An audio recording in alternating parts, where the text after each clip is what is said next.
Alright, oli ku Grosh TV nga bulijjo genda wansawo subscribing liking atera sharing tusobola okubanga tutambula fenna.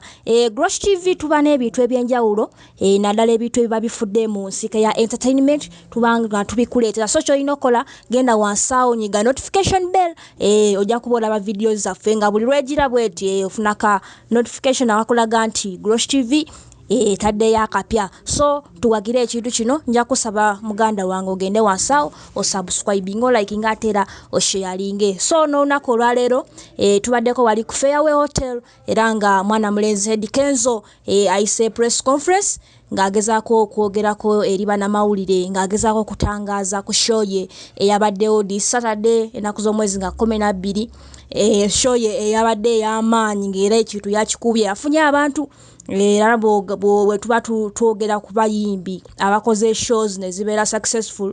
Eddy Kenzo is one of them.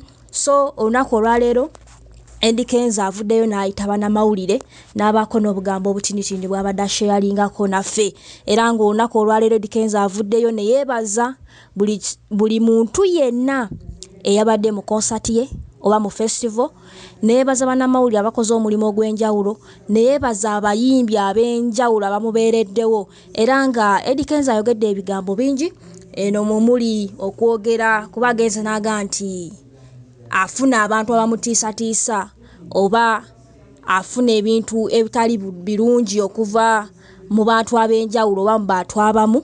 Era ono bw'atugambidde nti ne show ye no baali actually baagala gikansolinga Friday naye Mukama n'ayamba show neesobola okuba nti yatekinga place naye nga ageze maaso n'atutegeeza nti baafulumya ekiwandiiko oba ekibaluwa ekiyimiza show ya Eddy Kenzo naye ne balwana masajja show neesobola okuba nti yaliwo. So Eddy Kenzo ageze n'ayogera ebintu ebyenjawulo naddala ku bantu abamulwanyisa era nga kino kireetedde ne Eddy Kenzo okwoza ku munye era nga abaana abamu bavuddeyo ne bagaa nti Eddy Kenzo ndoza tumuteeke mu listi y'abakaabi.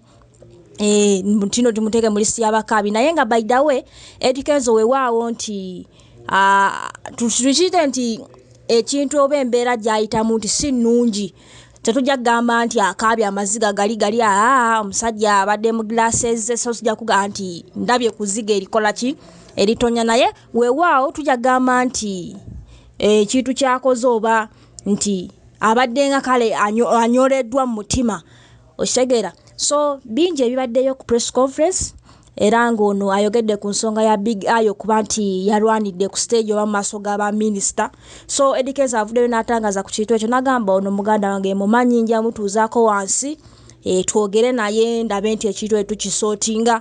Ne twogera ku Eddy Kenzo still n'ayogera ku nsonga ya Mick Wine okuba nti yagera n'ateekayo post era nga show ye at the same time n'agikola ki n'agijjayo. So Eddy Kenzo agenze n'agamba nti eyo yabadde pressure y'abantu nti Mick Wine ye nga ye talina tabu naye pressure gye baamutaddeko yamuforces okulaba nti post eno akola ki agijjayo. So Eddy Kenzo ayogedde ebigambo biyitirivu nnyo n'aga nti bannange ebintu bino ebintu bya music tubiggyemu politics. N'aga nti nze ndi muntu wansi yonna opposite side bweti bwempita nyimba nze sirina muntu yenna gwekola ki gwe sinza kuyimbira singa abampise. Era ono avuddeyo n'ayogera ku nsonga ye ya Nabbanja n'aga nti Nabbanja yambeererawo nnyo so saagala abantu bakirabe mu mbeera etali ya bugunjufu. So Eddy Kenzo ayogedde ebintu bingi ebimu sijja kubimwogerera. So nja kusaba gwali ku Grosh TV olabe press conference eno nga bwetambudde osobola okubanga naawe ojjamu byojjamu. So katulabe press conference eno nga bweri naye kyolina okukola genda wansawo teweerabira ku subscribing ku liking ate sharing osobola okunyinga ne ka notification bell videos zaffe zino ojja kuba oziraba. N'okubasalira emisango ekiri bafiiramu Mukama semenesa Mukama basasi banze abasonyiwa era mbasonyiwa era buli muntu abadde awandiisa soyange kusonyiye kubasikeerangako ku makya kugamba kutokola kino oba kiri nze buli muntu muwa freedom y'okukola kyayagala kubanga you deserve it. You are given the rights from God. Who am I to stop you from doing what you want? niyo omuntu gwesigambyeko nti tokola kino gwe nojja n'oŋŋamba gwe tokola kino gwani buwaliyo mugende mu maaso n'emirimu gyammwe naffe tugende mu maaso n'egyaffe saba mikwano gyange mumusabire nnyo kubanga embeera mwempisibwa si nnungi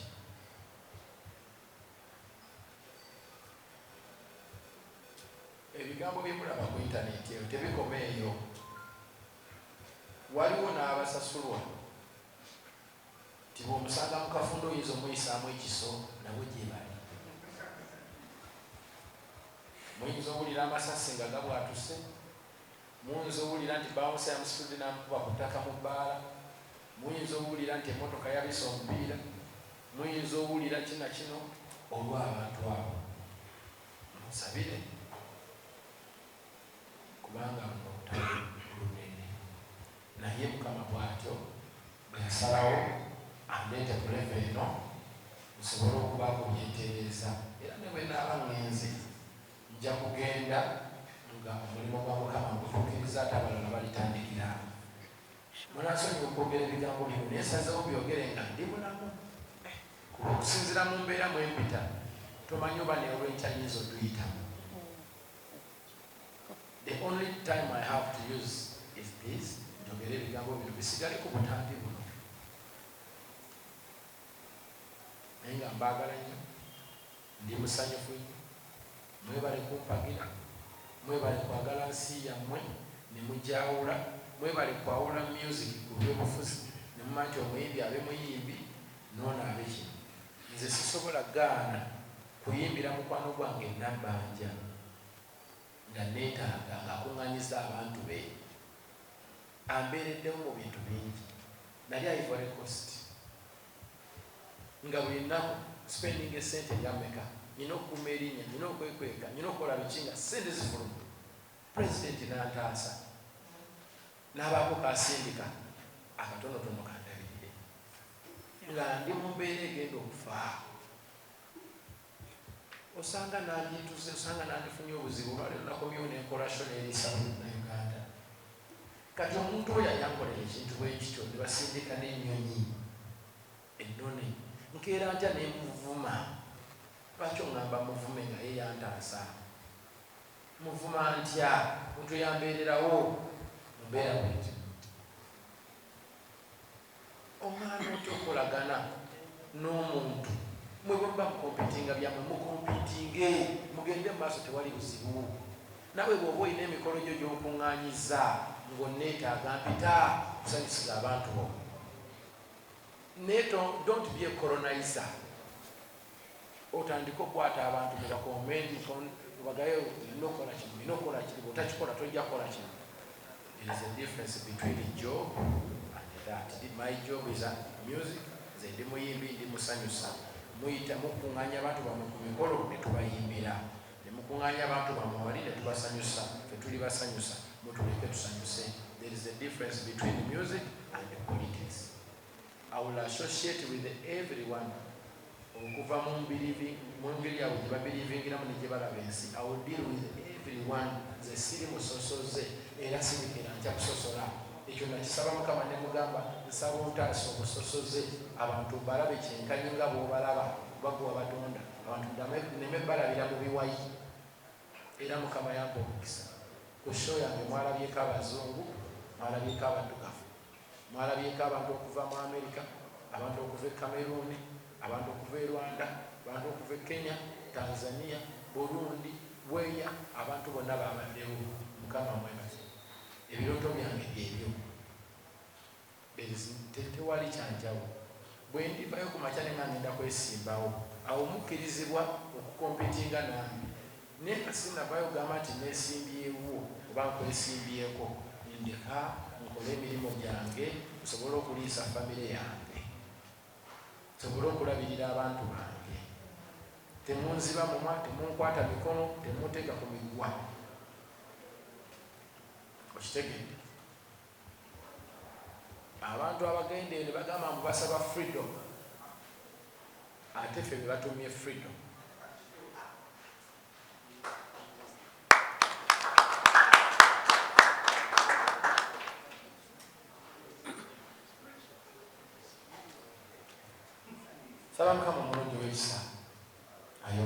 okuwa abantu omukisa abazze oba abawedde ne bannwanira entalo zesimanyi. Baana bangi bayinza n'okuba battibwa eyo nga simanyi, bagamba oya tumugjewo alina nnyo, naye mukama wansi nsaba mukama bongera amaanyi. Saagala kwogera bingi kuba ndi musanyufu ate nyina n'ennaku naye mwebale.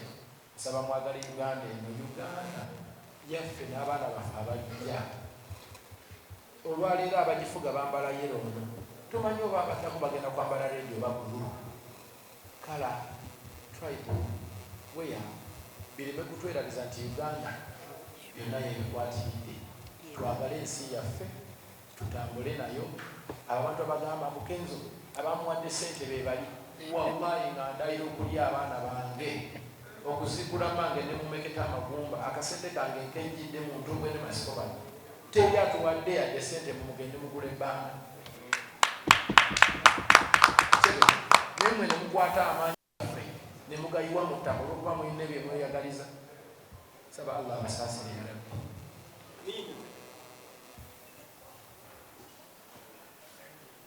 Neebazanya abantu bange, siyinza kusitopinga kubeebaza. Mwebale, mwebale, mwebale, mwebale. Embeera gye ndimu mugiraba, nandyogera ebikankana nempitawo nyina okukoma kanneewala ebigambo kubanga kiyinza okuba amazima gali nti abantu bano lwemba siboogedde ensi ebamanye nnwe nga bomanyi nti ensi yayingiramu amateeka n'amakooti obaako wookoma naye ensi ebamanyi kyekyomukusi mulungi. Ebintu bya principle nsaanye okubyogerako, simwogerako kubanga abantu olina okuba weddeko okukola bye baagala. Waliwo ka endorsement kendaba kaalikawo keeri yasooka okubye ndoza abaana bebeetitingamu naye bagatata naye nga tujjamu ekitiibwa kye mwogera ku press conference eyo. Kyabigayi kidde eri discipline bebigayi muganda wange bazi namugyeekazo nemuleta netandika osula naye mwenyonge Emachinde wa Viva. Yeah. Sajja wange nja kwogera naye kubanze nkirabamu discipline empisa nti bw'oba ozze oli naakugamba nti yimba bbiri oba lubiri, do that and go. King of Afro-Uganda. You cannot fight in front of a minister, prime minister, abakulu kale abagenyi bonna weefuna nti tokirabye vaayo abantu bajja gamba bamuyisizza bubi. Sijja gamba nti nno teyayisibwa bubi, ayinza okuba yayisibwamu amaaso naye ng'omukulembeze oba omuntu olirengera obaako engeri gy'okizannyamu nekigira kubaya naye nga ajja kwogera naye